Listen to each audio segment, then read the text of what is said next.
तो कहानी की शुरुआत होती है और हमें 17 साल के लड़के डेन को दिखाया जाता है और यहीं पर हम उसकी मॉम लीना को भी देख पाते हैं। हम जान पाते हैं कि लीना एक पेशे से डॉक्टर होती है, लेकिन जब उसके बेटे रॉबी की एक कार एक्सीडेंट में मौत हो चुकी थी तब से लीना ने अपना जॉब छोड़ दिया था और तब से वो घर पे ही रहने लगती है। अब हम देख पाते हैं कि लीना पेशे से तो एक डॉक्टर है, लेकिन आजकल वो खुद डिप्रेशन में रहती है और हमेशा अपने बेटे रॉबी को याद करती रहती है। ऐसे में नीना का दूसरा बेटा डेन उसे संभालता है, क्योंकि नीना का पति एक बिजनेस के सिलसिले में हमेशा बाहर ही रहता था। यहाँ पर लीना अपने आप को काफी अकेला महसूस करती है, लेकिन उसका बेटा भी अपने भाई की मौत का खुद को जिम्मेदार समझता है। इसके बाद वो अक्सर अपने फ्रेंड के साथ लड़ाई करता है और उसी के साथ गुस्सा शांत करता है।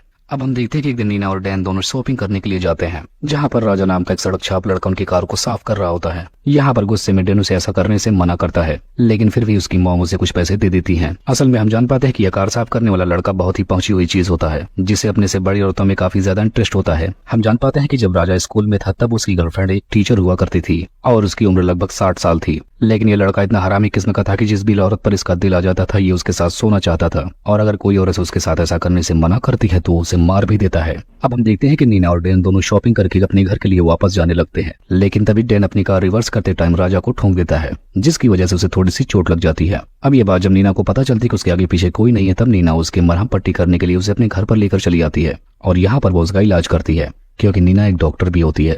अब यहाँ अपने घर में राजा को देखने के बाद डैन को बिल्कुल अच्छा नहीं लगता, क्योंकि वह सोचता है कि कोई सड़क छाप लड़का हमारे घर में कैसे रह सकता है। अब इसके बाद हम देखते हैं कि राजा डैन की नजर में हमेशा से गड़ा हुआ रहता है, लेकिन यहाँ पर राजा उनके घर का पूरा काम कर रहा था। कभी वो स्विमिंग पूल में पानी भरता तो कभी कुछ करता। अब ये सब कुछ देखने के बाद डैन को काफी अजीब लगता है, जिसके बाद वो उसके बैग की तलाशी लेता है। अब राजा के इतने अच्छे बर्ताव को देखने के बाद नीना उसे अपने घर में और भी ठहरने देती है, क्योंकि इस घर में अकेले रहते रहते वो बोर हो चुकी थी। अब राजा को अपने घर पर रखने का मन डैन का बिल्कुल नहीं था, लेकिन उसके मोम के कहने पर वो उसे रहने देता है। लेकिन जब वो राजा के बारे में और भी ज्यादा चीजें पता करता है तब उसे राजा के बारे में सारी हकीकतें पता चलती हैं। यहाँ पर उसे पता चल जाता है कि राजा एक साइको टाइप का आदमी है और उसने कई मर्डर भी किए हैं। और अब हमें दूसरी तरफ दिखाया जाता है, जो कि राजा नीना के काफी करीब जाने की कोशिश करने लगता है।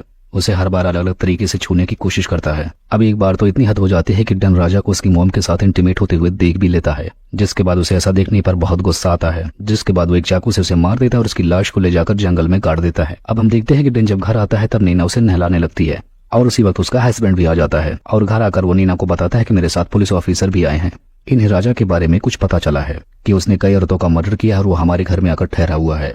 यहाँ पर नीना उसे बताती है कि राजा कल शाम तक यहीं पर था, उसके बाद से उसका कोई पता नहीं है। अब नीना और डैन की बातें सुनने के बाद नीना के हस्बैंड को शक होने लगता है और वो फौरन जाकर सिक्योरिटी कैमरास को चेक करने लगता है। तब उसे वीडियो में दिखता है कि नीना राजा को वहां से जाने के लिए कह रही थी और नीना ने ही राजा को उसके साथ वो सब करने की परमिशन दी थी। अब ये सब देखने के बाद डैन को भी बहुत गुस्सा आता है, जिसके बाद वो सीढ़ी को तोड़कर फेंक देता है और हम देखते हैं कि डैन गुस्से में जाकर स्विमिंग पूल में कूद जाता है और फिर वो बाहर नहीं निकलता, जिससे हमें पता चलता है कि डैन उसे स्विमिंग पूल में डूबकर अपनी जान दे देता है। और इसी को दिखाते हुए इस कहानी का यहीं पर एंड हो जाता है।